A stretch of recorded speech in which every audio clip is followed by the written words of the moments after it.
Okay, good evening. We're here for a talk entitled, Has Capitalism Had Its Day? And we think we're going to be able to answer that question in the next 90 minutes, hopefully with your help. In a minute, I'm going to introduce the main event, Paul Mason, but I just want to tell you how it's going to pan out. Paul is going to come onto the stage and talk for about 15 minutes. After that, I'm going to come back on stage, and I'm going to then introduce our four panelists, one after the other. They will come onto the stage and they will answer, reflect, take issue with what Paul has said in sequence, after which we will then have a discussion amongst ourselves, and after about a half an hour we will throw the discussion open to the audience. So let us move on and invite to the stage our main guest. He is the economics editor of Channel 4. Before that, economics editor of Newsnight.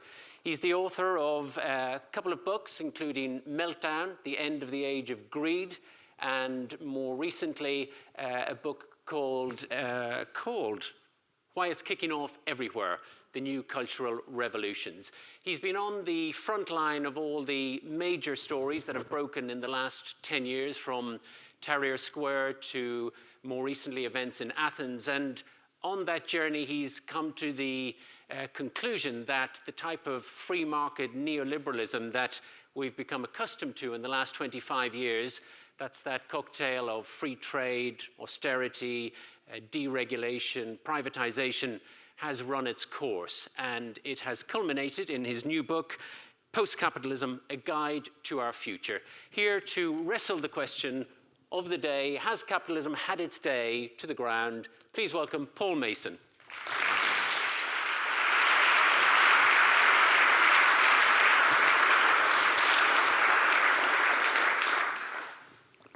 Thank you, John. And welcome, everybody. In 15 minutes, if you've written a 110,000-word book, you get the right to be declarative. But the danger is you become a bit like Moses, or sort of a prophet in a kind of spoof biblical movie that you simply hand down ideas. But I will do that because I think it's worth handing them not so much down but out for them to be shared and then ripped apart by my colleagues on the front row here who are eminently equipped to do so. So I'm just going to tell you what my argument is in the book. And it's unusual for me not to speak lots from experience, to be giving you loads of anecdotes about my life and work as a journalist. But I'll try and therefore, I think these ideas are so interesting that I want them to be challengeable. I don't want to back them up with a lot of rhetorical devices and stories. So my number one idea in this book is about capitalism. And I think what I'm arguing is that when we call it a system, a better word to use would be like an organism. It has a beginning, a middle, and an end.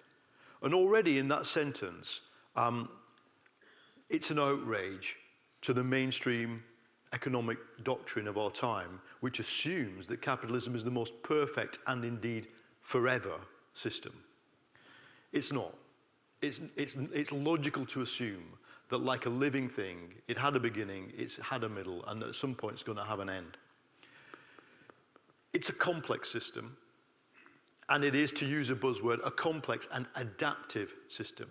Its key attribute throughout the 200-year life cycle of industrial capitalism has been to adapt.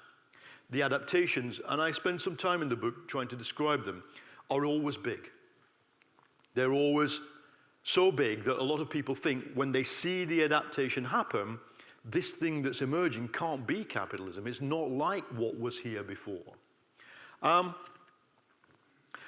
of the most specific forms and recurrent forms of its adaptation is that it is able to adapt by colonizing or appropriating things beyond it. Whether it be colonies, whether it be the minds of people. It's always able, up to now, to bring commercial values and commercial activity into parts of human life where commerce and markets were not. And that's been not the only, but one of the most important ways in which the adaptations take place. And the argument of my book is simply that it's reached the limits of its capacity to adapt. Not that it does not adapt, or that it hasn't adapted in the past, nor that it is not complex, nor that it doesn't have a history and a life cycle, but it has reached the limits.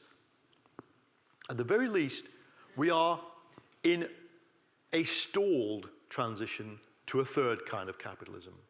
So the first kind is the merchant and slave capitalism that begins with Wolf Hall. Yeah. The second is the industrial capitalism that begins with Poldark. And the third is the kind of information capitalism that everybody thought we would get. But my argument is that even if we're getting it, the transition is stalled for reasons I'll explain.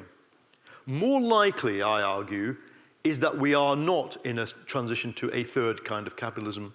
We are in transition to a post-capitalism. And I want to try and explain in a bit what that means. But first of all, to the sharp end of what I say. And it is simply this, that neoliberalism, the free market system that governs and regulates the global economy, is broken. And it's not just broken for the obvious reasons. Look, there couldn't be a more obvious, there couldn't be a better set of evidence and forensics than what I've just been through in reporting Greece. We saw the global system via the Eurozone say to a country, if you want to elect a government that promises to break from neoliberalism, then it is either regime change or we will destroy you. And when I say destroy you, what I mean is you sit down for coffee with perfectly ordinary people and they burst into tears in a way that I've only seen happen to people who, for example, in Gaza, are sitting under a night of bombardment. The ability of this system to reach into people's lives and switch them off, to switch off the banking system, to switch off certainty, to switch off the ability to pay your rent, which is what happened in Greece over the last 3 weeks, is just the latest evidence that it cannot adapt. Its ability to survive is now becoming more and more reliant on the nakedness of economic force. The foundation of neoliberalism, many of people in this room I think know this, but when I speak to younger audiences, we have to remind them. Neoliberalism wasn't about markets and ideas and globalization and technology and all the rest of it. It was at its foundation about destroying collectivity, destroying the solidarity and bargaining power of working people. That's what Thatcher and Reagan began to do before they did everything else. That's the foundation stone. What I argue is that the result is for a generation in many of the key economies of the world, wages, incomes of households have either stagnated or lagged so far behind everything else that the share of labor in the global marketplace has fallen. It's the same thing that Piketty argues. I don't think there's a huge amount of contra-evidence to it. But then if you add on top of that financialization, the creation of two revenue streams to capital, the one that comes through our work and the services we provide, and the other which comes through credit, and you push credit right down so far that the first contact of many poor people with capitalism is with a shop that sells you a fridge for 1,000% interest. If you do that, you are creating a big problem. Because if wages don't rise, and yet financialization demands more and more financial profit, and on top of that, the creation of asset markets, the creation of financial markets, and complex financial markets of a global nature, simply does this. It leads to boom and bust 3 times in the past 20 years in the neoliberal era.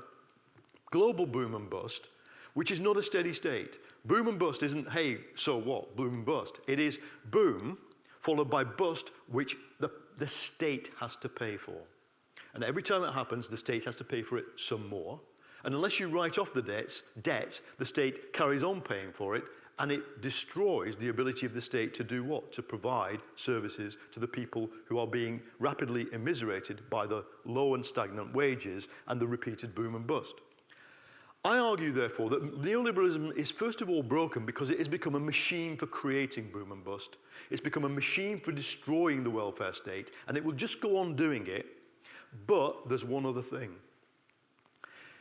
In the book, I write to the point of obsession about long cycle theory, which is, those of you who know the work of Joseph Schumpeter will know what I mean when I talk about a 50-year cycle of capitalism. The original thinker in this was a Soviet economist called Nikolai Kondratyev, who was a non-Marxist, left-wing Soviet economist. If you look at what they discovered, and I condense it now into sort of half a minute, it's simply this. In a 50-year cycle, that you get 25 years of upswing when business models and technologies work together, and it's all brilliant, and then it peters out. The dynamism tends to sort of hit a wall. Normally, and we think there's been 4 of these cycles since the 1790s, normally what happens is that the elite that have grown up around this particular model try to solve the problem of the model by pressing down on wages. And usually what happens when you've got organized labor, and this is true in the 1840s, it's true in the 1870s, it's true in the 1920s, I would argue, labor fights back. And it forces them to do what we call a high-value synthesis. So in fact, that the next wave takes off because some entrepreneurs reacted to that by saying, you know, we can't solve the problem of this business model, it doesn't work. We need new technology and new business models and a new paradigm, and we need to make it so that when it kicks off, everybody's better off. Look around you in any Western city, the Belle Epoque, the Progressive era, the Edwardian era, that's a great example of a takeoff that takes place on a high-value synthesis. My argument is that neoliberalism, by destroying the collectivity of the working class, destroyed the pressure on entrepreneurs to innovate. And therefore we get technological innovation, we do not get business model innovation, neither do we get social model innovation. What we get is Coventry downtown at 9 p.m. closed and full of beggars, and full of shops that only sell cheap things, and full of charity shops, and full of bright homes, and full of payday loan centres. And not just Coventry, Detroit, and not just Detroit, Stuttgart. This is what we get. That's what neoliberalism has created, and my argument is there is something better. The old route out of capitalism was well known to socialists, to trade unionists, to social democrats. You force the market out of the economy by state activity, and you do things that deliver some benefits to people, either through welfare statism or through planned economy. You do that. My argument is that a new and different route out of capitalism has opened up, and that the essence of that route lies in 3 things that information technology has brought to us. Now, I'm not arguing here technological determinism, that this has to happen, and that society will simply jump to the tune of the silicon chip. But I do argue this. First of all, what information technology has done, as it has been rolled out, is already begun to de-link work from wages. That everybody here who works in an information job knows what I'm talking about. When you're on that plane, in economy class, with your laptop, and you switch from the film to the spreadsheet, who knows? Who knows? You're not even on the internet. Many of us live a life in which work and wages are de-linked. Many skilled people are simply paid to be sort of attached to a company. That's what they're really being paid for, not to turn up. They turn up 24 hours a day by waking up and switching on their iPhone. The link between work and wages is dissolved, and this is something that only happens in an age of information machines. It only happens when in fact so much of the labor that is being done is both mental and therefore social. It is information work, and information work, I argue, is social and very hard to capture in a timesheet. The second thing I would argue, and this is not me, it's simply me reiterating what one of the most famous mainstream economists, Paul Romer, said in 1990, is that information goods are different. Once you can copy and paste something, for sure it has a cost of production, but its marginal cost of reproduction falls close to zero. Now, the stunning implications of that were not well understood, I think, by the mainstream economists who first wrote about it, because they assumed that capitalism's answer to this was durable. And we know what its answer is. Why is Love Me Do by the Beatles 99p on iTunes when the vinyl has ranged from 23p when it first came out and to presumably thousands of pounds? You can find an original unscratched copy on vinyl now. Why is it 99p? Because 99p iTunes track has nothing to do with the market. It has nothing to do whatsoever with supply, demand, marginal cost of production, or anything. It's to do with the fact that Apple owns it and owns the means of transmission.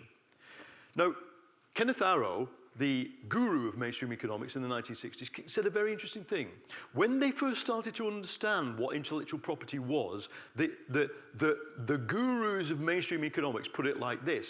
Look, the purpose of inventing in an information society is to create intellectual property. Insofar that as you are successful in doing so, and there is a free market, that is, you're operating within a market with this property you have, the outcome will be, says Arrow, the underutilization of information. If we simply restate that algebraically and move all the terms around, you come out with the following revolutionary proposal. In a society where you have the full utilization of information, you cannot have intellectual property or the free market to the same extent to which you have now. And that's my argument. That the zero-price revolution that starts with information is already tangibly trickling down into the physical world because, of course, information is physical. Software is a machine. Information is stored in a machine with mass and energy. I take issue with the famous statement of Norbert Wiener, the founder of cybernetics, who claimed that information was a new part of reality. It's a new part of economic reality, but it is physical. And therefore, as a physical machine, it is bound to have then impacts on real physical machines, and we know what they are. I don't do PowerPoint on talks like this, but the price curve for bandwidth, for silicon chips, for almost every physical good that is related to information looks like that. It looks like that Big Dipper ride you don't want to be on, where your dinner comes out if you're not careful. It is an exponential downward curve. The price of gene sequencing, DNA sequencing, very similar.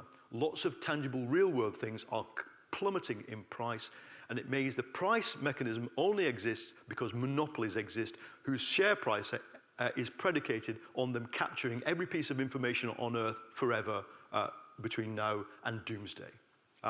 It's not going to happen. BlackBerry, RIM, Alta Vista, Microsoft. These are a tombstone graveyard, Nokia, of companies that once thought that they could capture forever every bit of information that is going to be produced in future. It's not going to happen. So what is going to happen? So the third thing, because information is social, because the information we use in an information economy is such that if we upgrade this piece of machinery that we call software, or in one location, it gets upgraded everywhere. The advances become social immediately, and the outcome of that is that new forms of economic activity are taking place alongside the old. So I look for the roots and embryonic forms of post-capitalism in the real sharing economy, not Uber and Airbnb, but the 70+ projects we found in Greece when we tried to map them, the time banks, the parallel currencies, the wiring up of mountain villages. These things that economists think are irrelevant and almost non-economic, I would argue, are the embryos of a new system. But what do we have to do? Oh, look at the bill. Okay. What do we have to do? I argue that we have to understand it and nurture it. And if we really want to make a new system out of it, then we have to be as ruthless in re-regulating the world as British capitalism was when it cleared the ground for factories, banks, a single currency, child labor. We don't want to do any of pernicious things, but we have to do what they did. The sociologist Weber once said that the birth of capitalism wasn't about factories. It was about a few people thinking in a different way about money and what you did with it. He called it the new spirit of capitalism. And I think we just have to recognize around us, and I think it has been recognized by the Guardian's readership, who amazingly to me have managed to share my excerpt from this book 300,000 times on the Guardian's website. What that means is not that I have some huge aperçu that ought to be lauded with a Legion of Honor. It simply means that what I've said has struck a chord with everybody. That what I'm saying is that there is a new spirit of, call it post-capitalism. I use that word because it's actually a negative, a placeholding word. And that if we can nurture it, the prize is that we can do this. I'll finish with this. In Wolf Hall, if you remember, there's a brilliant speech by Mark Rylance as Thomas Cromwell, where he gets this poor benighted nobleman on some kind of palliasse and says to him, look, you think that the world is about castles, jousting, knights, armor, monarchy, prestige, feudalism. In fact, mate, it's about banks, and I can switch off your nightly world tomorrow if with one message to my friends in Amsterdam. I summarize. We don't want to be so brutal as Thomas Cromwell. But the equivalent would be to Goldman Sachs, to Google, to the ECB, to the people who've put Greece through the ringer in the last 3 weeks.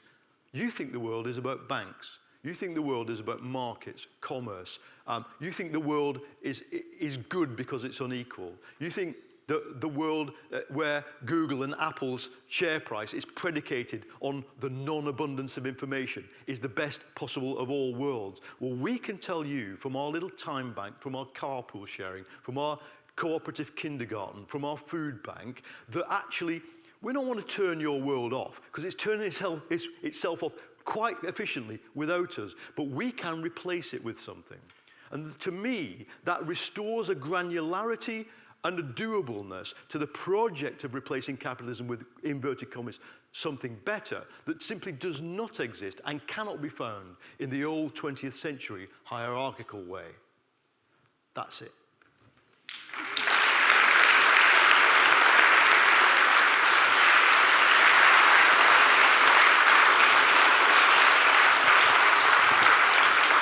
Okay.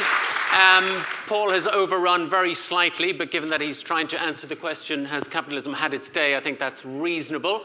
Here to come to the stage, our first panelist who will respond to what Paul has said, writer and commentator for, amongst many others, The Guardian, and author of the recently released book, Get It Together, Why We Deserve Better Politics. Please welcome Zoe Williams.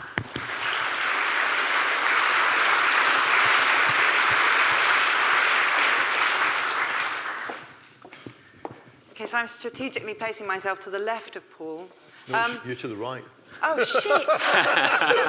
Okay, to the right of him then. I'm not gonna slag it off because I didn't realise that was the purpose.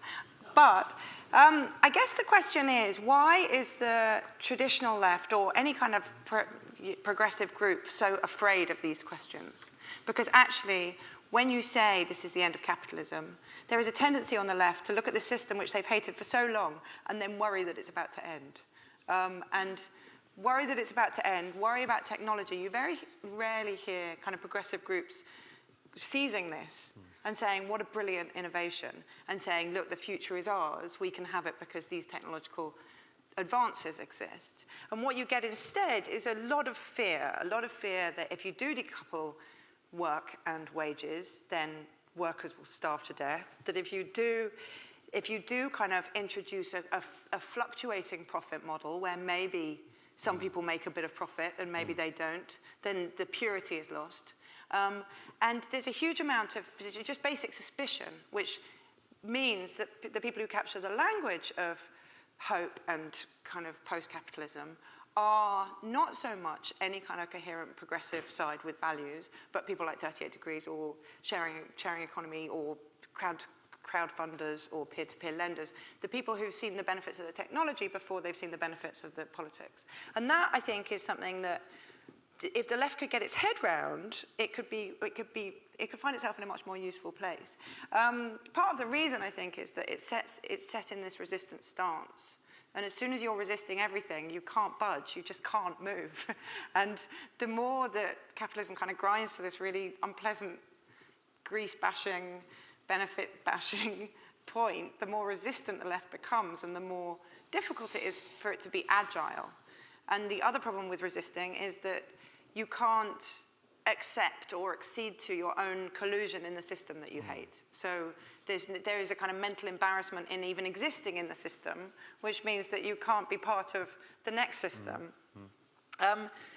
The other thing, which I really find not so much with the left as with the Labour Party, is that they kind of have this conception of a kind of solidarity based on a working identity. So as soon as people have a working identity and they've only got a consumer identity, then there's no such thing as solidarity.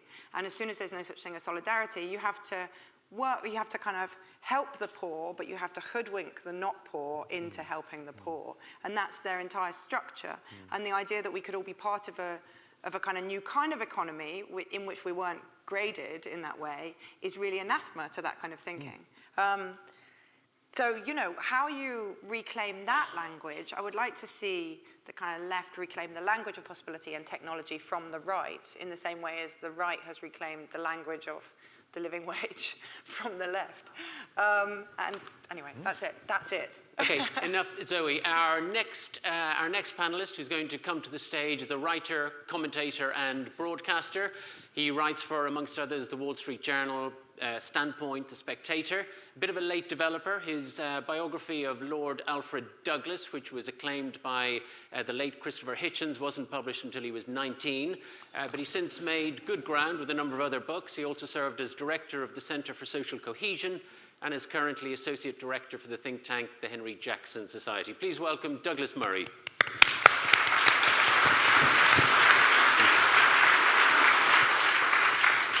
Well, thank you very much, John. Thank you. This, I have to say, is not my natural home. I feel about as comfortable here as most of you would at the headquarters of the Daily Mail. But I'm very grateful to you for asking me anyway. I have very few quick comments on this very stimulating book. The first is, and it slightly picks up something that Zoe just said. I mean, I don't want to be offensive to either Paul or his publishers, but there are very little sales in books that say things are going to go on pretty much as they are, with minor variations. Everyone who knows the publishing industry knows it's always the up and down, it's the end of something, the birth of something, the rise and fall of something. That's the nature of books. And the nature of it partly sometimes is that it can be, I think, overstated in the case of an argument. It has to be an end of something, the end of neoliberalism, the end of capitalism. I'll, in my couple of minutes, say I'm not sure that is what's going to happen. Firstly, I have to say I and many other people on the political right would not recognize some of the depictions of neoliberalism in this book, would not recognize the characterizing of, for instance, neoliberals, of which I'm not one, but neoliberals as, for instance, rejoicing in inequality. Rather, I think, that there is a strain of thought in neoliberalism which is less bothered by inequality or recognizes that it perhaps is an evil that exists and is less bothered by it than people on the political left and so on, but not that they rejoice in it or indeed want to accentuate it. There are other aspects to this depiction of neoliberalism. The vision of it as it were, sitting down and squashing people who are actors without any self-determination or role in their own drama is not one I think I or many other people would recognize. Paul described this neoliberalism as destroying the collectivity of the working class. He described it as a machine for destroying the welfare state. Again, I can't recognize either of those as intense or something that was ever aimed at or know of any people for whom that is their ambition. I think there are many other ways you can see that it gets to the same endpoint.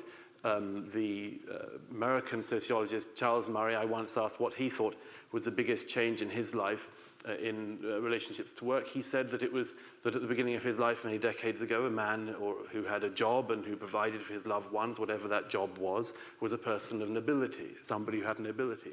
And that had changed throughout the course of his lifetime. It's changed throughout the course of many of our lifetimes. So that is not a neoliberal problem alone. There are all sorts of other factors that come into it, social factors, welfare factors, and many others. Very quickly, I think that the sharing economy, which Paul references, is very likely actually to buck his prediction that neoliberalism has reached the limits of its capacity to adapt. If you go and hear a hedge fund briefing on Bitcoin or something, there are all sorts of innovations, I don't need to get into Airbnb, which actually show an ability to adapt and embrace parts of the so-called sharing economy and others around it. And very quickly, and finally for me, may I just mention it is very important, it seems to me, that we don't all talk past each other in this dialogue. There is a tendency on the right to think that the banks can be forgiven or had no role in the economic crisis, and there is a tendency, I would argue, on the left to dismiss over-borrowing and living beyond your means as a very important factor in some of this. And a final point, of all of the things it might be worth saying on this in relation to Greece, all my political life, all my life, I've heard people scorn people who were described as banging on about the EU. I would just put to you that it is possible that banging on about the EU was quite a good way to spend your time. Quite an important thing to have done, and that the people who were most disdained for all those decades might just, to your dismay and perhaps mine, be the people who turned out to be right. Thank you. Thank you, Douglas. Okay, our next panelist who's going to come to the stage is a broadcaster, an activist, and a writer, principally on issues around politics and culture. He deals mostly in topics such as innovation, sustainability, and independence, brackets for Scotland.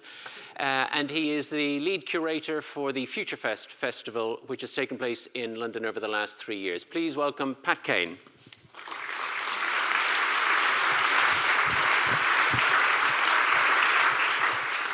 Well, I have read all 200,000 words twice. I have a 6,000-word essay here, and I have 3 minutes in which to deliver it. That won't be 6,000 words, Pat. No, so you think neoliberalism is fucked? I'm completely fucked.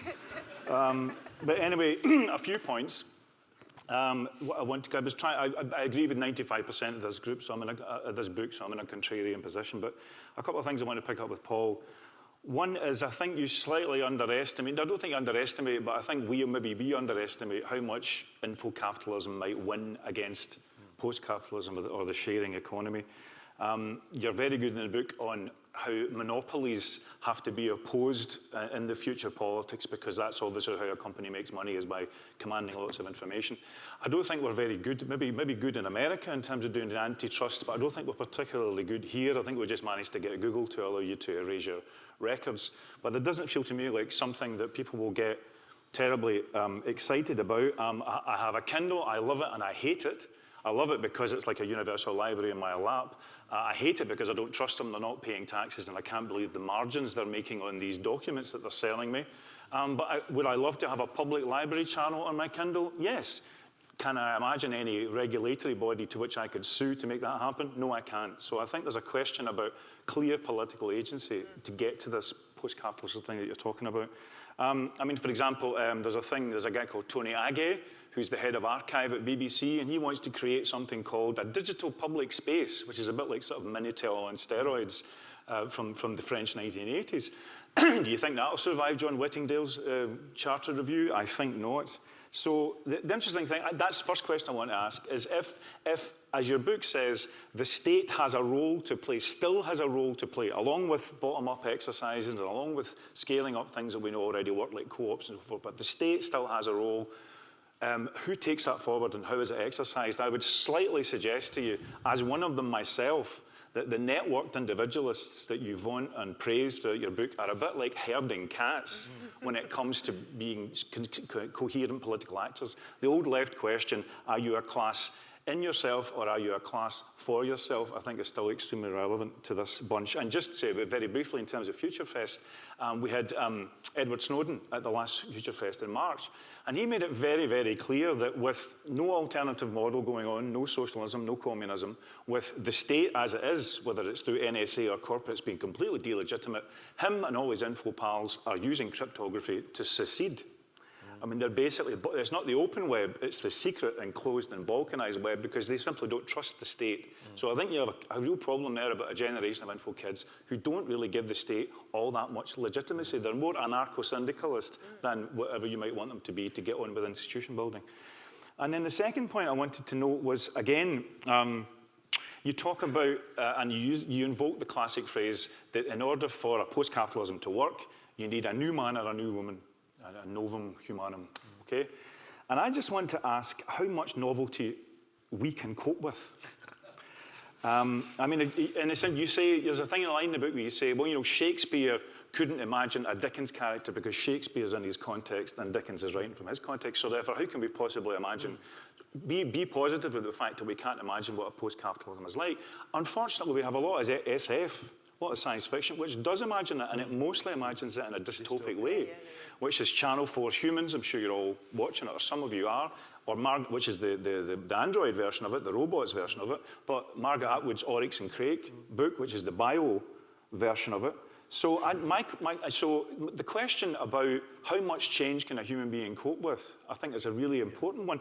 Patrick, you know, Pat, yeah? one more point very quickly. Sure, one last point, and just a Scottish point, because one of the things about being part of a national collective, as it were, is that it gives you some resource to say, this is how modernity will be done in this part of the world. And I think you don't say much about it in the book, you do reference Scotland, but I think generally a civic nationalism is actually a resource for dealing with the future, a human social feeling resource, cultural resource. And that's maybe one of the lessons that Greece and Podemos and the Scots can give to bringing about this actually very, very desirable future that you have. But there's my problems with it. Pat, thank you very much. Okay,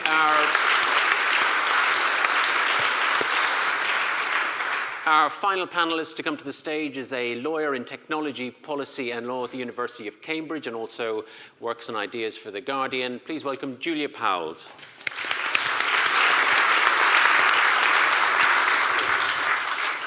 Thanks. So I'm going to pick up on this point of the networked individual or the anarcho-capitalist that's at the heart, I think, of the future vision. And it goes to some of the questions around technology and regulation that I think are key to your solution.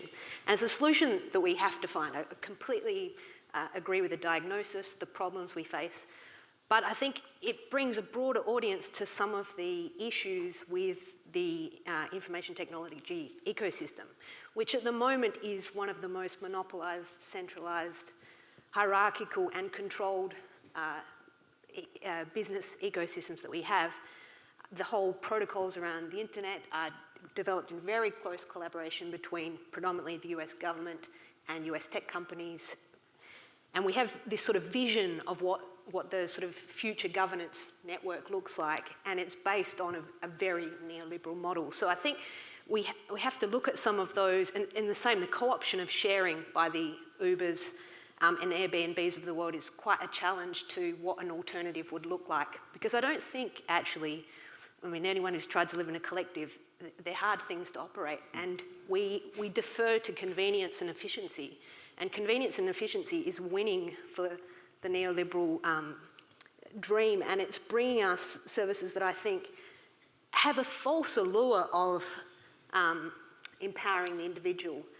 So that you make quite a big deal out of the Internet of Things and this sort of idea of perfect information that will help us to solve social problems. But that perfect information, it may mean that I can organise a coffee collective on my corner, but it's also making sure that there's sort of IoT surveillance infrastructure in Starbucks so that the worker makes my latte as quick as possible and also identifies from my lifestyle segmentation that I'm likely to go home and buy X range of products through my Amazon Echo. So I think the whole ecosystem has been, all of the language and ideas of the sort of alternative economy have been co-opted by incredibly powerful interests, and it's a very close collaboration between some of these giant tech companies and governments, and that the individuals that are really powerful in this, those networked individuals, have an incredibly anti-state, is exactly what you said. And I think that will, as Douglas said, make the sort of sharing economy models endure in a way that doesn't allow these sort of alternative economy, very frail models, I think are really compelling. There's some great examples in Italy, for example, of rural economy, very highly skilled people going out and trying to build blockchain, innovative projects.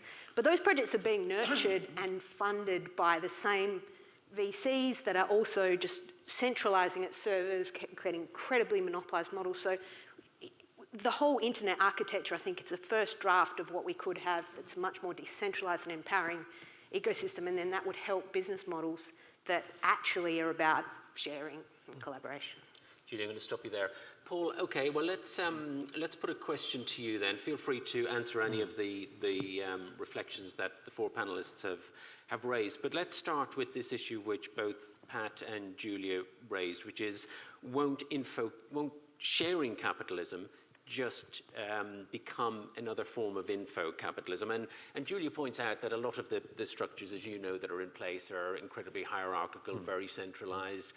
The tech giants of Silicon Valley are moving increasingly into Washington. The CEOs from Wall Street are moving out of Wall Street and over to Silicon Valley. So what's to say that these little small kind of green shoots of a new ecosystem that you talk about in Greece won't simply be crushed by a different form of sharing capitalism? I think the first thing is to try and, when you define the problem, you often define the solution. And therefore, this is not original as an idea from me, but it's something that the so-called cognitive capitalism theorists have written about before. It's the idea that what the utility is that is captured either by Google or by Airbnb, it's the same thing. It's what economists call an externality. It's a positive externality, a third thing that is created by networked interaction that is difficult to put value on until you capture it. And then actually you only put value, like what you described, the value placed on one's customer information, only, okay, you walked into a Starbucks, therefore we know your age is this, your demographic is this, and we can sell you X down the line, is all predicated on the complete privatization of that externalized product of society. And therefore, as I say in the book, and as the cognitive capitalism theorists who I criticize in the book also say, the entire struggle becomes one over who gets to own, control, and exploit these externalities. The third thing that the network creates when two people have a telephone, the third utility. Now, I think by defining it, you can simply say, well, okay, it's entirely possible to say, it's entirely possible for some of us to create an Uber, create one. What do we have to run up against then? Uber. Okay, so that's our problem. But they have a problem as well, because it would be entirely possible for someone to say, let's commercialize web authoring software or server, the infrastructural software that runs a server, or let's have a commercial online encyclopedia that makes $3 billion a year in advertising. And what do you run up there against? You run up against Wikipedia or Apache or Perl, or other open source free tools. And what I'm trying to define, I think we're defining it, it's a struggle. It's a struggle between the rent-seeking, monopolizing tendency of capitalism and at the very least, you could say, it is possible to imagine a non-rent-seeking, open-source version of Uber or Airbnb in which all the benefit, instead of the rent-seeking, literal, extra bit you get for hosting this site, goes to everybody else. And it's the same with, DRM and intellectual property make it unlikely that we will soon get a Kindle that has free books on it. But I can imagine one, because there's loads of free books on the internet. Okay, Paul, I'm going to stop you there. Julia, will you respond? Yeah, so the rent-seeking monopoly point, I think, is a good one. This classic comment on patents is, if you were designing a system today to incentivize innovation, you'd never design a patent system. But once we've got it in place, you'd never get rid of it. I think the challenge is, trade secrets is the critical asset beneath, say, Google's data stack, which would create enormous innovation if we could access that information collectively. There's no, you'd have to overturn a couple of hundred years of case law to get to that point. Copyright, I think the sort of compelling narrative that open source platforms are the way to go. I mean, at the moment we have Wikipedia, but my university has access to material that's now kind of deep web, dark web, which is everything that's produced by universities. So the problem is that we actually end up with, I think, a front of what looks like a full information source, instead of thinking about, well, what is it that actually is protecting and how do you incentivize that information that's coming from all sorts of different sources. There's a whole lot of regulatory issues that could really help balance some of the power centralisation, but they've been critically eroded. The trade deals over the last that are in progress now are all about actually making it untouchable data sources. Pat, and then I want to go to Zoe. So there's a great point you make in your book about how what Marx gets wrong about working class culture. You know, the whole idea is that these struggling, alienated people who burst through the bonds, actually they had a rich culture developed around about, say, skilled labour, where you had film clubs, book clubs, libraries, dances and so forth and so on. I mean, the parallel to that is what people do with these open source tools, because if they're not bullshit with them, then they will not game and test and prototype these new forms of institution that you require into being. And because we know the net could have gone one of other ways. If it was Ted Nelson's hypertext vision, it would have been pay-per-click. Now, if we look at our devices, that vision is beginning to make incursions on the web that emerged, which was an end-to-end network, which is a global innovation commons. And Lawrence Lessig, who was one of the great advocates, the early sort of 2000s advocate for the web, he gave up arguing for the web because he was arguing with hackers who couldn't think about it constitutionally. They could only think about it in the libertarian sense. He went off and started to argue for Congress political finance reform. So there's a cultural question here, and there's a sort of boldness that's required as to what we do with these tools. We really have to, if you're an activist or you're involved in a community, what's required and what's useful about this book is that it gives you the big context, but there's like another book that's required, which is to say, this is what you do, this is what you bullshitly do with these tools, whether it's create currency, whether it's challenge this copyright regime. That's what will make these tools come alive, and I think that's part of a very long tradition. Zoe, Paul talks about the failure of the left to recognise the need to adapt to a new form of post-capitalism, but you talked about the failure of the left to grasp even the language and indeed the possibility of technology. And we've talked about the sharing economy. That's not a construct from the left. I mean, why do you think the left is so conservative and so slow to get on the front foot of those kind of new waves? It's really, really bizarre. I mean, I do think part of it is a purity thing. You know, the left is obsessed with purity, and anything which looks like you have any kind of profit motive, then that's immediately polluted the project. And certainly I've tried to put kind of peer-to-peer lenders together with left-wing thinkers, and they haven't been able to even meet, because peer-to-peer in the end is still has a kind of profit element to it. And I think that the left really needs to get over the idea of perfect purity at the very start. But I think there's also a kind of, there is a real resistance to kind of owning the innovation. And I'm just thinking, because I've got this neoliberal brother who moved to Hong Kong, and he lives in Hong Kong. I have a neoliberal I know. It's a good title for your next book, maybe. I kind of slag him off in every single thing I write, but only tacitly. But he moved to Hong Kong for this reason, that you could get sushi at any time of the day or night. I was like, That's well, the only reason he moved to yeah, Hong Kong. that's the reason. I was like, well, I could just buy it in Marks and Spencer's and put it in my fridge, and then I would be in exactly the same. Anyway, the point is, so I sent him a box set for his birthday, and he said, you have disobeyed my explicit instruction never again to buy me anything I can get off the internet for free. I said, okay, screw you. But he'd really internalized getting stuff for free as a right-wing individual choice. It was part of his neoliberal pillars that anything he could get for free, he would get for free. Whereas, I could have internalized that as a sharing economy. While we can get things for free, why are we polluting it with a monetary element? But the minute he had claimed that as a neoliberal principle, I no longer knew what to do with it. And I was like, what about all those actors who aren't going to get paid? And there is that immediate tendency, which I recognize in myself and I recognize in almost every progressive group I've ever been involved in, to think that if anybody does something new, they're probably in it for themselves. Douglas, can I ask you, the central thesis of Paul's book is that capitalism has adapted its way into different forms over 500 years, and it's run out of road. The various central banks have printed $12 trillion of paper money.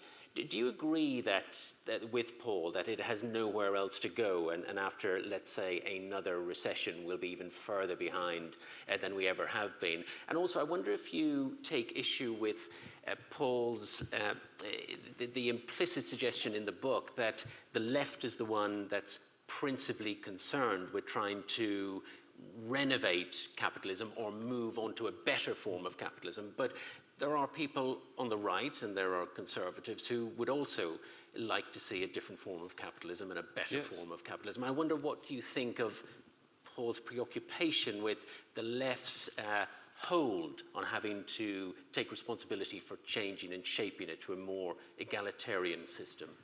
Well, good luck. But I suppose the first observation I'd make is about the fact that, to a great extent, I kept on thinking about this whilst reading the book, there is too much emphasis placed on the importance of our financial systems in our daily lives. I think it is not an overwhelming subject of interest to everybody in the way that some people here think. I think that the way in which markets work, the way in which we buy and sell is not the first or primary concern of our lives.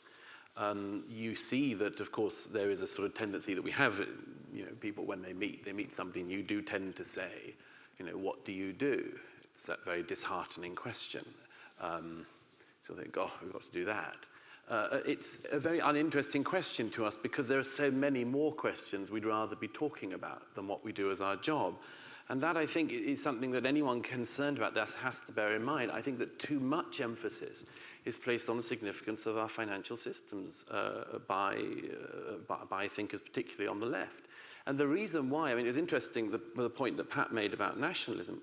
It's interesting because in part it has seemed to me that in recent years on right and left, this obsession with our financial system has come about because with the evaporation of all sorts of other things that used to be at the absolute center of our societies and the absolute center of our lives, when they are taken away, this is perhaps the only or one of the only things that we know how to talk about, and we lean on this because we have so little else to lean upon. If you went around England now and said, as Pat said, what we need is a new type of nationalism to address this, this would have its own problems. So I'm just sort of concerned about that we have it out of context to some extent. And just very quickly, Zoe's brother is a libertarian. And no conservative with a small c would think that you get anything for free, or that anything that is worth having is not something that a lot of effort has been put into for which you need to reward that value. But I don't think small c conservatives are really the apotheosis of the right-wing iteration now, are they? I mean, small c conservatives often have more in common with the left than neoliberals do. Well, it's true that, something very interesting happened in the 80s, which a lot of people on the left don't like to concede, which is that Thatcherism in its vulgar forms was not something that a lot of conservatives had Camilla Parker Bowles respected. What about her? She absolutely hated Margaret Thatcher. We don't regard her as one of our leading thinkers. Oh, I thought you did. Paul, can I ask you about what role, if any, the political system plays while this adaptation is happening? Zoe talks about this in her book, about how politics used to represent people to the state, but increasingly it's a form of the state speaking down to the people. And you don't deal in great depth with what is happening to the political infrastructure once this incredible post-capitalist adaptation is taking place. Does it just withdraw from the conversation, from the public space? Has it lost all legitimacy? No, I didn't want to write a book that went from sort of, deep macroeconomic and technological questions through to who should lead the Labour Party, Jeremy Corbyn or Andy Burnham. I quite like to know the answer to that. Yeah, exactly. But from you. But I think the political system it's going to have to, if I am right, and this is a 500-year change, this is a change as big as the printing press. It's a change of whether we call, look, in the book, there's a whole bit where I explain what info-capitalism would have to become to survive. I'm not saying it's impossible that happens, but I try to marshal the evidence that it's not possible. That if I'm right as to the size of this, then let's go through the questions. The left, the old left, is as relevant to that emerging world as the kind of Albigensian rebels of medieval France were to emerging capitalism in the 17th and 18th centuries. It's not going to, we'll inherit a language from it and a set of preoccupations from it, but it's the conversation me and you have just had about how you grasp the new surplus, which is the externalities, is the conversation that people are going to have to get used to, and defending all bits of the world we liked will be not necessarily logical. So when it comes into politics, I can tell you what you would need to do in politics, and I think it's not far off. Somebody's going to say, like Barcelona did it in a reactionary way, or in a slightly defensive way, Uber's banned. Airbnb, fine being it, but here's your tax bill. You're now registered as a provider of rental accommodation, just like this other person who had to buy a license to do it. Now, do you like Airbnb? That's what you do, and there's lots of other ways. You can also institutionalize the freedom aspect. So, I think the libertarian right might actually quite like this. It used to be the right who were anti-monopoly. Why don't we have 20 search engines?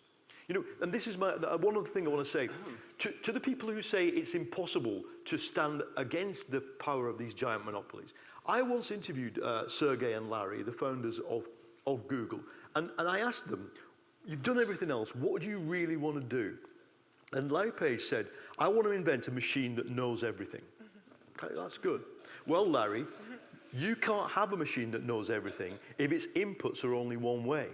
That is, if you've monopolized all the information and you can see all my searches, but I can't see your searches, I can't see your trade secrets, this machine can't know everything. It can only know one set of inputs. And I would like to have that argument with them. I think we might see in 20, 30 years' time all of Google's internal information open to everybody. Why can't we? Why can't we argue that? But Paul, about Jeremy Corbyn, and this is none. But he's probably here. Jeremy, where are you? No. But this relates to your Kondratiev, your adapted Kondratiev long wave theory. Stay with us, folks. The doors are locked.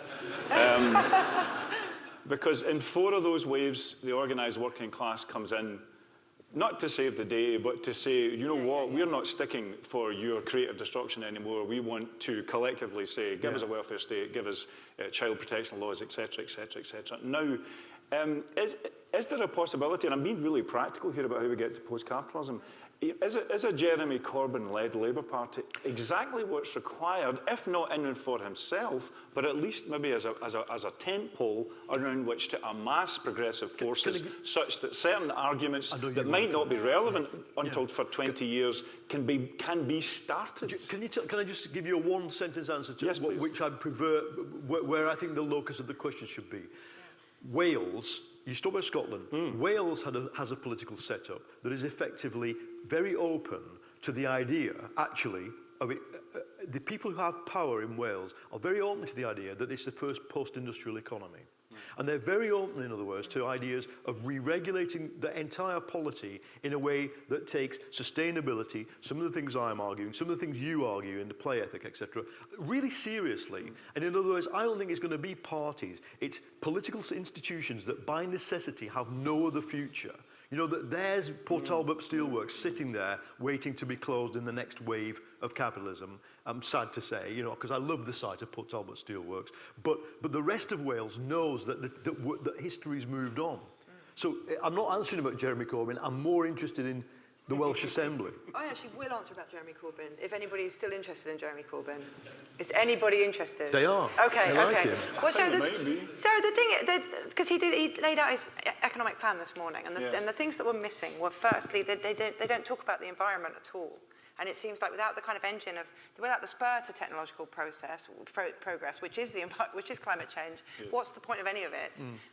The second is they're in a very kind of old school, class-based analysis. And I think that is the stuff that looks really dated now, because somebody said, the problem with the status quo is that it's not static, it's always getting worse. And I thought, actually, that made me really depressed for about a year, but then I realized if it's always getting worse, the number of people who are being stiffed by it is always getting greater.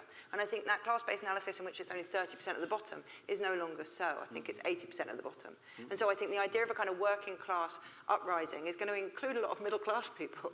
And the third thing he kind of missed out, the third thing is that he put a lot on tax, and I think the Barcelona situation is exactly the same, that they're leaning very heavily on that redistributive lever, and I don't think that's going to survive the sharing economy. Okay, hold it there for a moment. I want to get a sense of people who have questions. Can those who are interested in asking a question put your hand up? I just want to get a sense of how many questions there might be. Okay, so we've got some mics here and we've got some mics up there. Can somebody go with a mic up here? But we'll start over here with the first question. And do you mind standing up and addressing the question in as short a manner as possible, as in not a speech, because sometimes questions turn out to be... I'll try, it's very hard.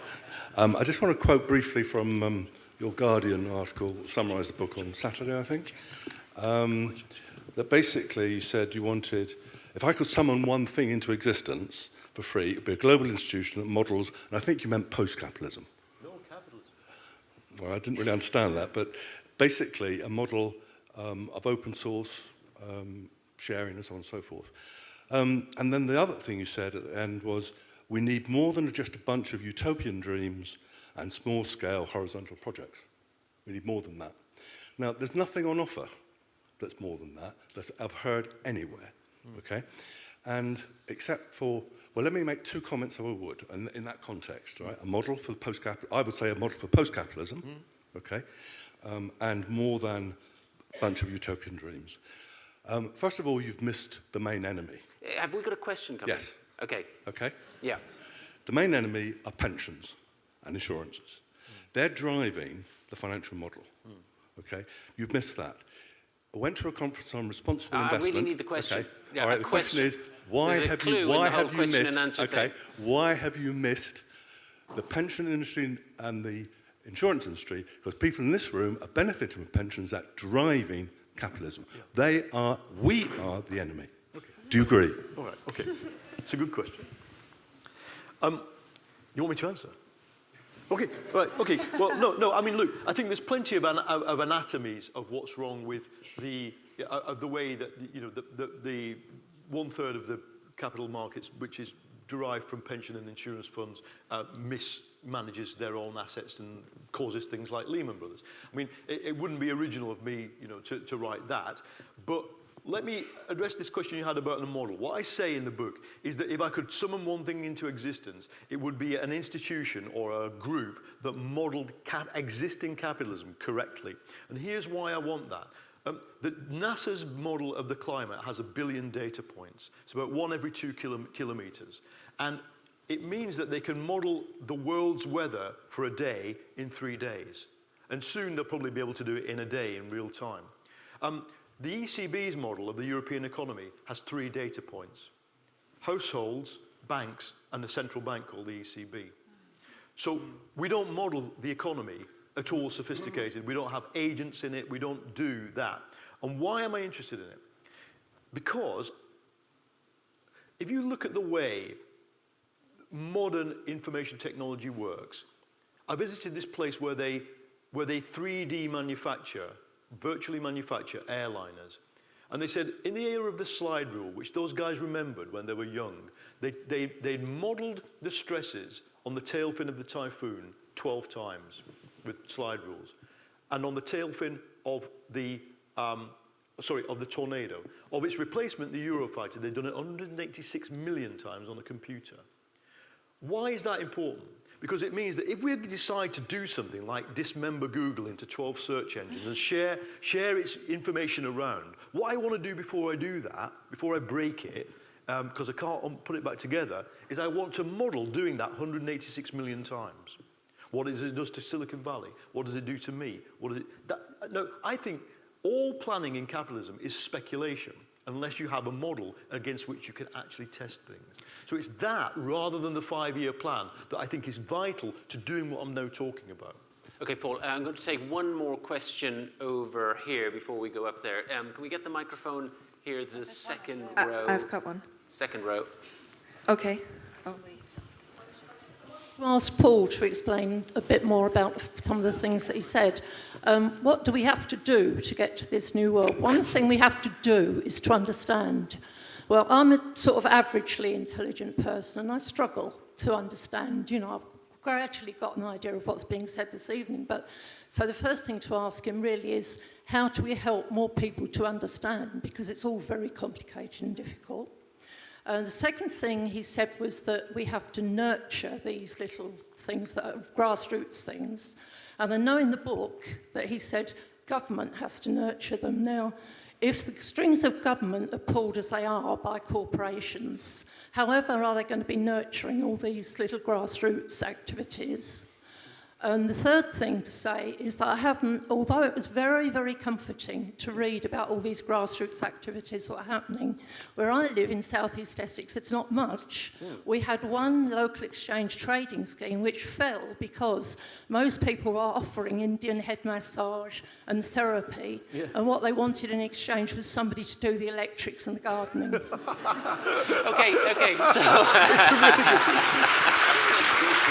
Okay, so Paul, a dispatch from the front line of post-capitalism, and it's not working very well. Yeah, it's what we call it's an illiquid market. You know, there were times when, you know, early capitalism, there were towns in which there were only 2 factories, you know, and it didn't work. So what I think is that we're not talking here about a purely economic transition. And I placed great emphasis in the book, and I wish I'd placed even greater emphasis on this, that we're talking about the creation of new forms of human behavior.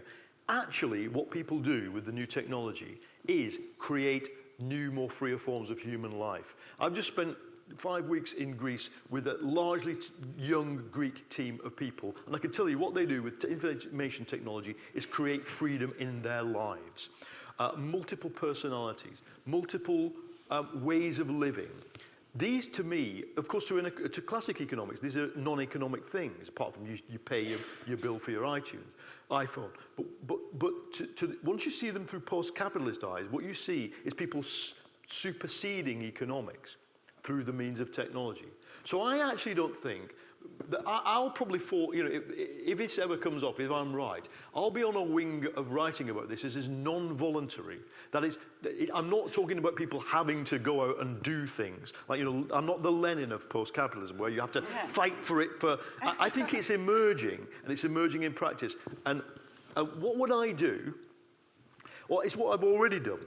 I wanted to write a big essay about fictional character in the era of multiple personality, and nobody would publish it, so I just published it on my own. And what came back to me, it was a gift, if you see what I mean. And in the gift part of the economy, what you find out is if you throw gifts into it, kind of gifts come back to you. And what came back to me was openings to do things that may or may not be commercial. And that's what I do. I wouldn't necessarily obsess with the creation of trading mechanisms, although I think these are good things. I'd just start producing things for free alongside my day job. Okay, Paul, briefly. Can I just corroborate? I mean, as an artist and a musician, companies of players are the earliest forms of precarious labour, okay? And often what they do to enable their activities is barter, trade and share. If someone has a piece of instrumentation that you don't have, you borrow it, and there's an invisible ledger that means you've got to go back. So it really isn't as if these are quite historic. And also these are communities that are suffused with meaning and purpose. We're not earning much, but we're making a dent in the universe, and we own that dent in the universe. That's an artistic, bohemian, cultural sensibility, but I think that's what Paul's book describes as how that's coming into the centre. Not just that you play a lute or that you play a madrigal, but if you can use code and software, an artistic life and the resilience of an artistic life is becoming a central script for how we live all our lives.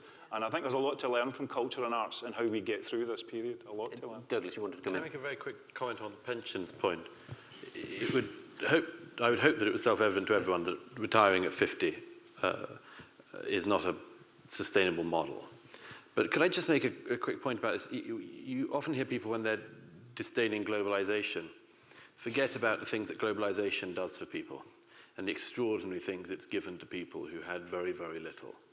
And it's the same with the pensions discussion.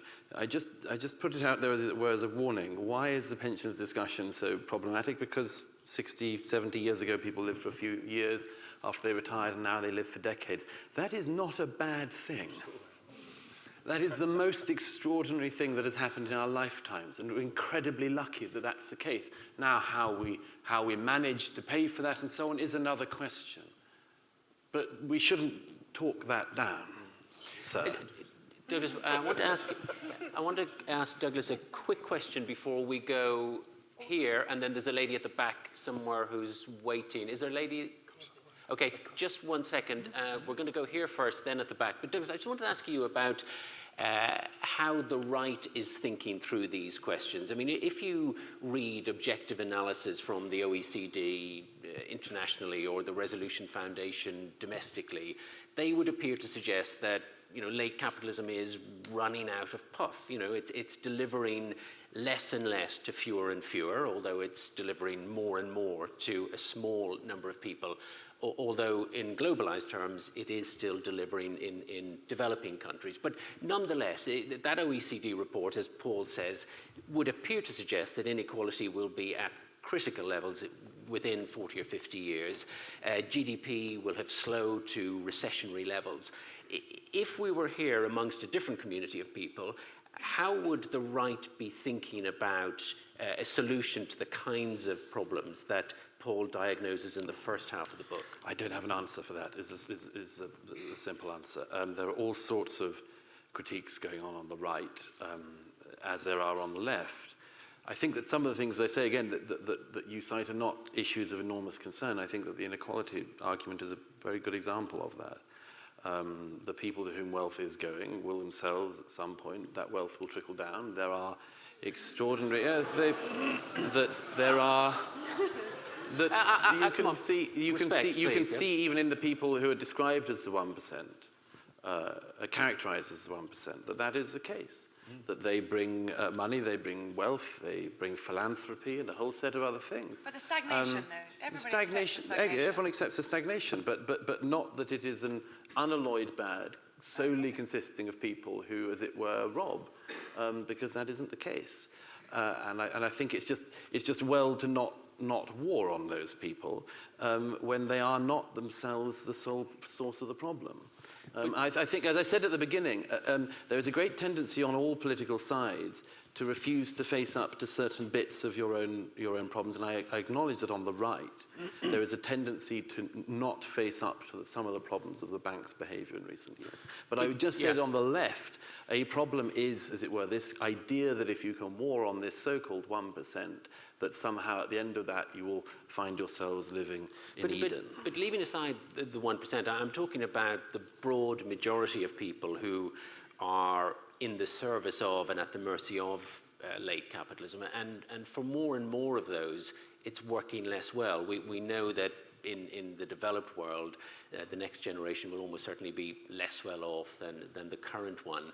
And so it's not a preoccupation with the 1%, it's in fact a preoccupation with the 99%. And whether or not you think there are different solutions to what looks like the need to recalibrate or rejuvenate capitalism in its present form, if the projections of people like the OECD are right. Well, one thing that I think comes up, I think in Paul's book, is about India and China on that, and I for one, am resigned to the fact that if countries like our own do not find a way through this, then it's inevitable that the middle class in India will be living as well as we will live, and I don't think that's to be regretted. I think that's something that will happen, and it'll be the rise and fall of empires and of societies, and they deserve to have their moment. And we deserve to lose ours if we continue the way we are. Okay, does anybody want to respond to that briefly, or no? Okay, let's take this question here, and then one at the back. Nico MacDonald. It's nice to have a thesis about post-capitalism that is worth criticising, as Alan Kay once said of the Macintosh. But Paul, I feel your thesis is a bit utopian, going back to perhaps early 19th century socialism. And it reminds me a bit of what Charles Ledbetter was writing about living on thin air 15 years ago, and John Perry Barlow was writing about in the Declaration of the Independence of Cyberspace. It's ICT cuts around political problems. And the one I'd identify is that I think new technology or innovation is a necessary but not sufficient basis for creating a new society. And I'd allude to what I think Pat's referred to, that you do need some agent. And you've talked in the book about info-capitalism creating a new agent of change, the educated and connected human being, which I'm intrigued by. But I wonder how that has power or agency or solidarity, because I don't see a lot of any of those things in any agent in current society. Okay, the question is... That is not what is the credible agent of change if an agent is still appropriate? And what's its philosophy?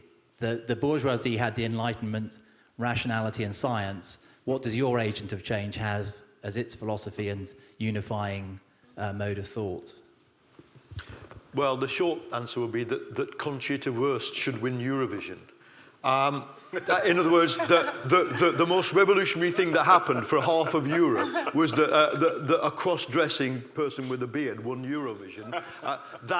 That's probably, that is an almost Marie Antoinette moment for the hierarchical world. And I mean this in the sense that I think the human revolution is about that. It is about that gay people can marry. It's about that the average working class woman in Britain is freer than the people you're going to see on that Virginia Woolf sitcom thing that they're putting on, you know, the Bloomsbury Group's free lifestyle, what was it, 70 years ago, 80, 90 years ago? We are in a moment of human liberation that people are internalizing and saying, okay, where does this come from? You can't take it away from me. I think that's what I mean when I say that the networked individual, the linked up human being is the person.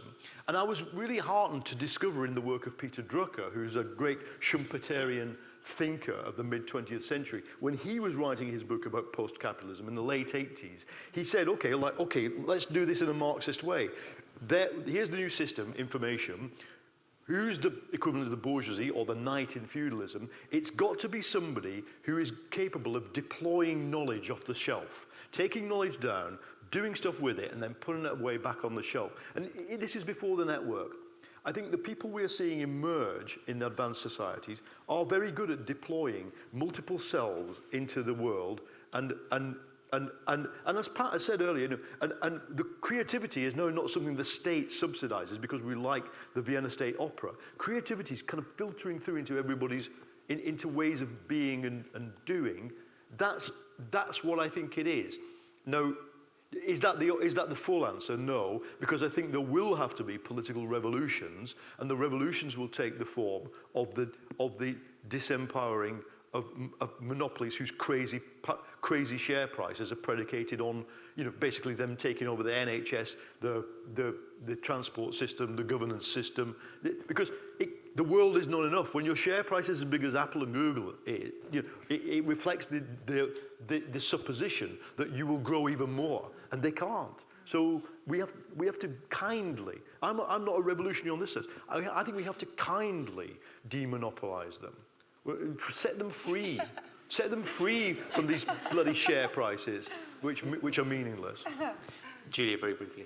Well, I think if we're going to be set free, I'm not convinced that the sort of bearded, flat white hipster from Shoreditch is going to be the one to emancipate us, because it's this sort of leisure class coming up with ideas, the startup that's full of attraction, but is ultimately its end game is to be acquired by Google or so on.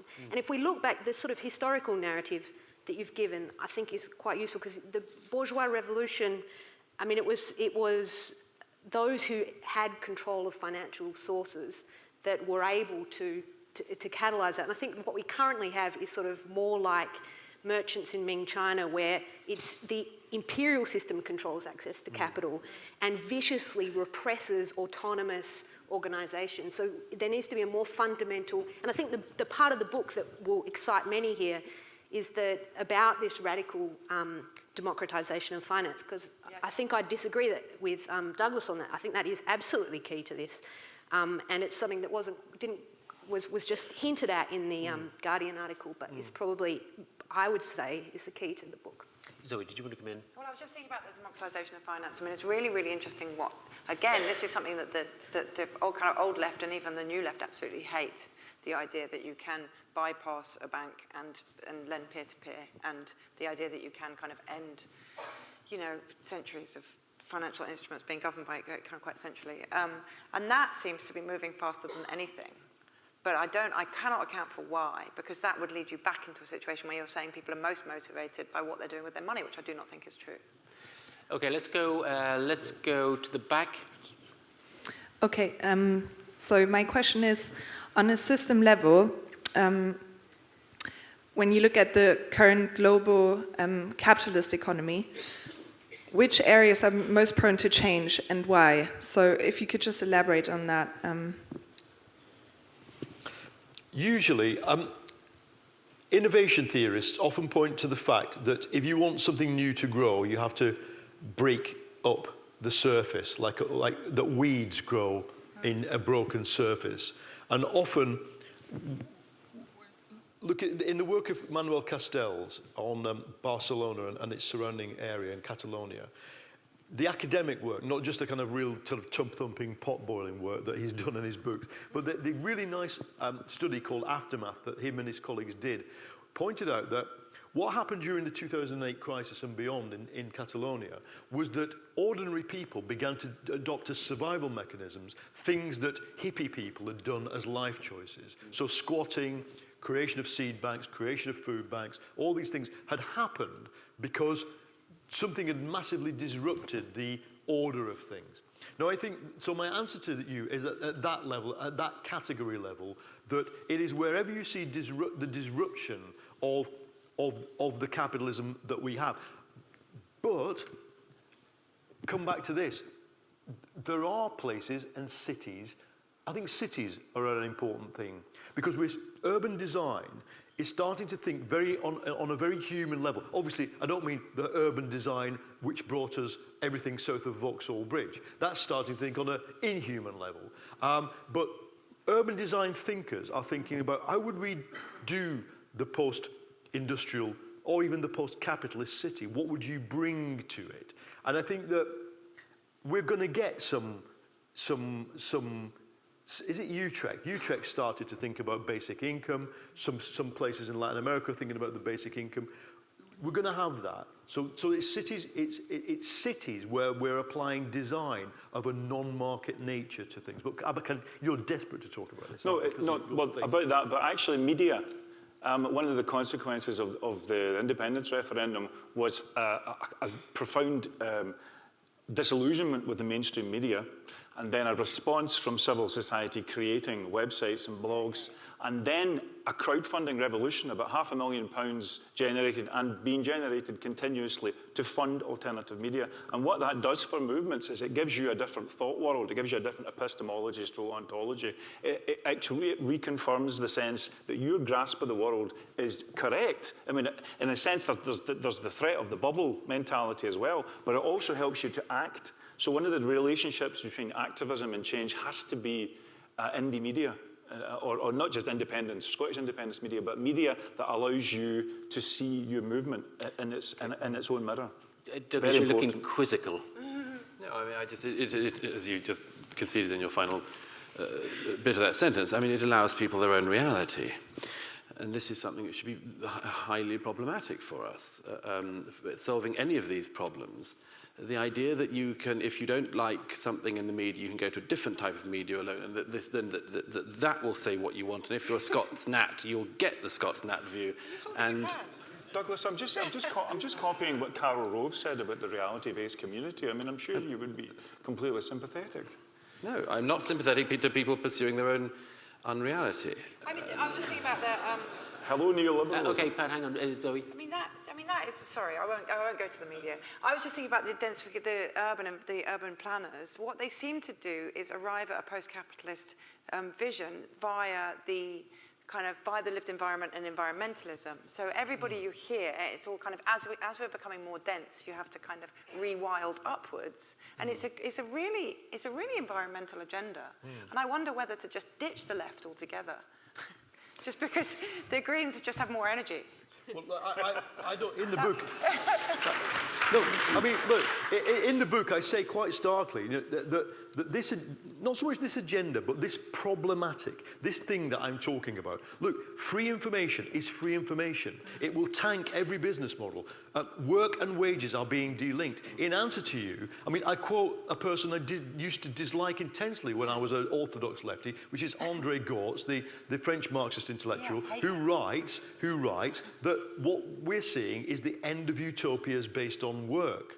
There is no, you can't have a utopia based on work. You have a utopia based on human life and freedom, and therefore you can reconfigure around that. And what I say is that unless the left begins to understand this, the traditional left, it's just going to die. Because one of the reasons I wrote this is to say, all right, what is the problem about having one no and many yeses, or the refusal to win, or no strategy?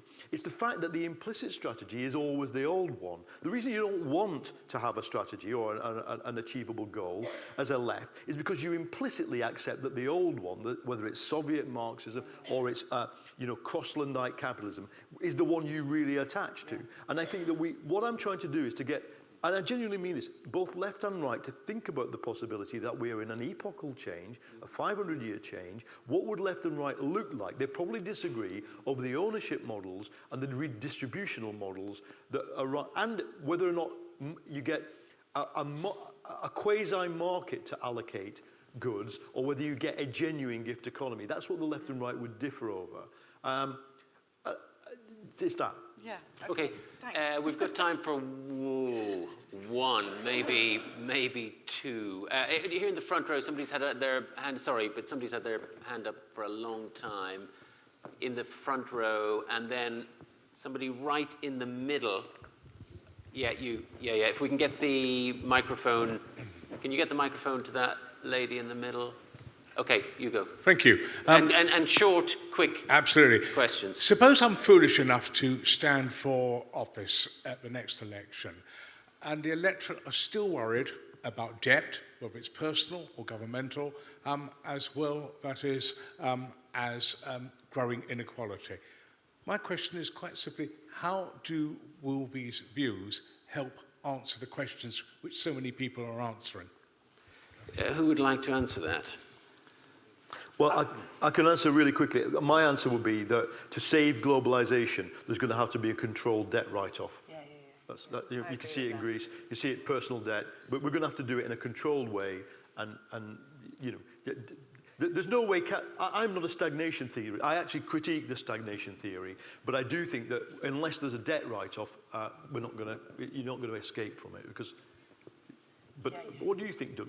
What your end of politics think about debt writing off country debt? Country, consumer, personal, company, it's probably all got to go. It feeds into that idea again that when a company says, why don't you get this thing you can't afford and pay for it over years, and that we are mere victims of this and that we can do nothing. I don't see this to be the case. We have to be people exercising our own judgment and our own prudence, and not buying things we can't afford, and not living beyond our means, and not running up. If somebody has an advert for an incredibly sparkly new car, and they say you're a real loser if you don't have this car, my thought is not I'm a loser because I don't have that car. I think good, I don't need that car. A lot of people, on minuscule ways, all the time, exercise their own judgments about these things, do not run up debt, do not fall for all the pressures that some people think are impossible to resist. I don't think they're possible to resist. You're not really talking about cars. Most debt is incurred in everyday living. I'm saying white goods, anything. And everybody knows that. I just go back to think it is not possible, I would have thought, to come up with a constructive economic theory that does not, at some level, believe in and trust in individuals running their own finances well and being prudent and being careful and not spending beyond their means. If the left wants to believe in individual lack of judgment on that, then I don't think the left has much of a future in these discussions. Zoe, do you want to take that up? The left is not much of a discussion. I just think it's daft. I mean, we're in a massive debt overhang, both centrally and in private debt. A lot of people think we're going into a deflationary cycle, which is going to make it worse. I mean, the idea that we would recast this as a moral issue and say because people are naughty, they have to do what they're told, and allow the world to just die on its arse. Morality does matter, even in economics. Well, no, but it's not about morals, is it? The person who chooses to lend is as morally culpable as the person who chooses to borrow. And you have to look at the power relationship between those two people. If one has all the power and the other is struggling to survive, I would say the one with the power is the morally culpable. RBS had the best part of RBS had the best part of $1 trillion written off, you know. So have numerous countries in the world. You know, David Graeber points out in his book that debt as a system has to have holidays, and I think there's even an argument that says to rekindle the system, to restart it, you have to do it. I don't think this is necessarily. Anyway, look, it's okay. Let's go to the. I think what's going to be the final question. Hello? Yeah. Can you just stand up? Oh, okay. My question is, where is the individual in your Shangri-La?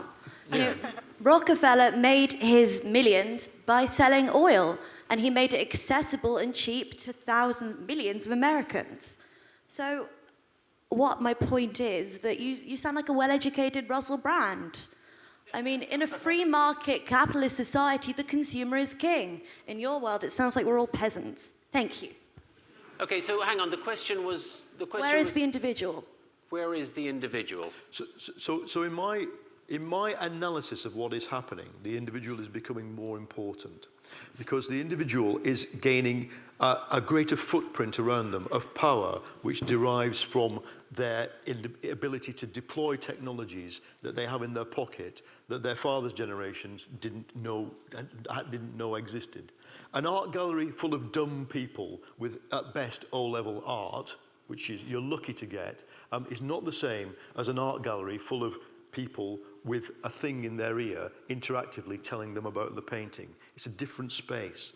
I think they are more powerful individuals, and I celebrate what information does to us in that sense. What I think it does, and I take your point about Rockefeller and the other great captains of monopolistic industry, the problem is that the information society is not producing Rockefellers. It's not producing people who can exploit the new technology in a progressive way that raises everybody's boat. Instead, what it's producing are people like Jay Gould, the other most utterly famous American monopolist, whose simple aim was to immiserate the workers who worked for him. It's to the point where he once said, I can force half of the working class to kill the other half.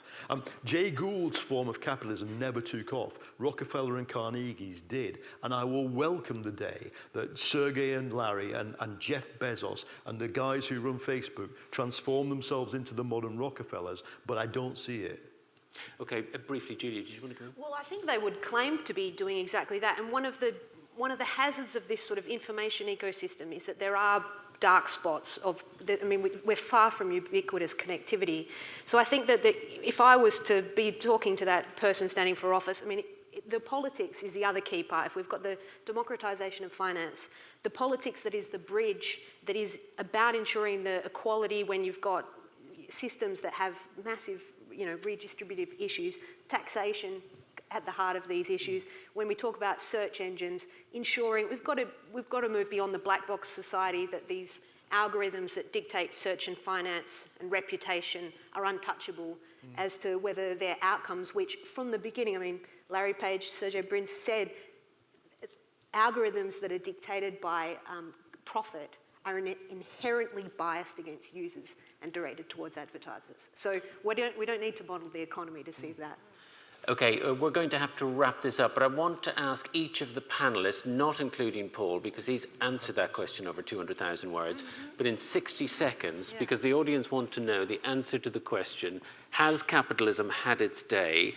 Zoe, 60 seconds starting now. Yeah, well, no, look, I think it's had its day in the sense that I agree with the book. I do agree with the analysis, and I do agree with the impetus. What I suppose I'm more preoccupied with is the mechanisms between diagnosing the kind of problems and mobilizing. Because everybody's brilliant at diagnosing, and the mobilization bit is really, the midwifery of this is really lacking. And I think the book is great for that. Congratulations. Okay, so yes to capitalism having its day, question mark, we're on the way to post-capitalism. Douglas? No, I don't think it has. As I mentioned in my opening remarks, it's got a long way to go, and is the only system in the world which, among other things, makes even its greatest critics rich. But very quickly, go back to my previous point, if I may, quickly. In 1934, T.S. Eliot wrote in one of his choruses from The Rock about people, he was describing socialism. He described socialists as, he said, people who try to escape from the darkness without and within by dreaming up systems so perfect that no one will need to be good. And that is, to a great extent, what is happening in this discussion. You cannot come up with such a system any more than you will come up with a machine that knows everything, knows all knowledge, or turn base metals into gold. It's not possible. Morality has to play a role there somewhere. Pat? I think briefly, it 60 seconds. Very briefly, I think it has had its day. The first thing I did after the independence referendum was to join the Scottish Green Party. And there's a chapter in Paul's book which talks about rational panic. And it's rational panic about environment, about migration, about a world, and never mind debt. So I do think we need to get beyond capitalism, and I do think that the range of tools and systems and platforms that Paul synthesizes in the book, it creates a great roadmap, and now we need lots and lots of little, thousands and thousands of little individual journeys, but it has to have had its day. I don't know if you could call it socialism after capitalism. Post-capitalism is a nice holding term, I agree. Julia, finally. Well, choruses from The Rock, the line I remember from that is, where is the knowledge we have lost in information? So I'd say we need to really look at the sort of, the allure of information as the tool that will save us, and all of the various ways that power has co-opted it from the financial system right through. Okay, Paul, very last word to you before we wrap it up. About what? About that question. If it hasn't had its day, then what we have to do, and I think this is an address to everybody, if it hasn't, then there's got to be a better version of it. Because what I see in the right is simply the defense of this stagnating, potentially stagnating, falling apart, parasitic system. I mean, I know Marxists always talk about capitalism being parasitic, but look at the parasitism of the yachting, elite on the rest of us.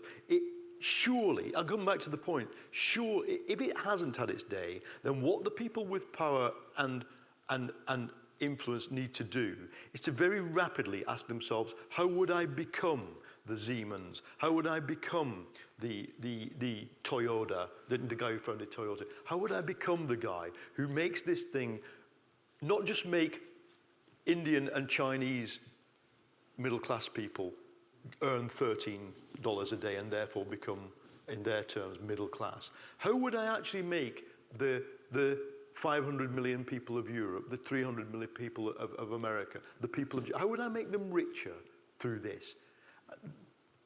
And that's what makes the absence of a Keynes, the absence of the giants of these, of the re-envisioning of capitalism, is what makes me more and more convinced that that we probably do have to start looking and nurturing for the alternatives. It's not that there's no more world beyond, there's no more outside world for capitalism to conquer, but that it is so meager, the idea that we are going to be providing meager services to each other. I drive you in my car, you drive me in your car. I make coffee for you on a kind of algorithmic basis in a multi-million sort of outlet global brand. That's not the same as the capitalism that created Downton Abbey. It's not. So I think we should allow ourselves to dream of an escape from it. Okay, what a perfect way to end. You can dream of an escape. The question, has capitalism had its day? We've tried to answer it here from the stage. I'm sure you've reached your own conclusions. I just want to thank our panelists, Julia, Pat, Douglas, Zoe, and especially our main speaker, Paul Mason. And thank you very much for coming.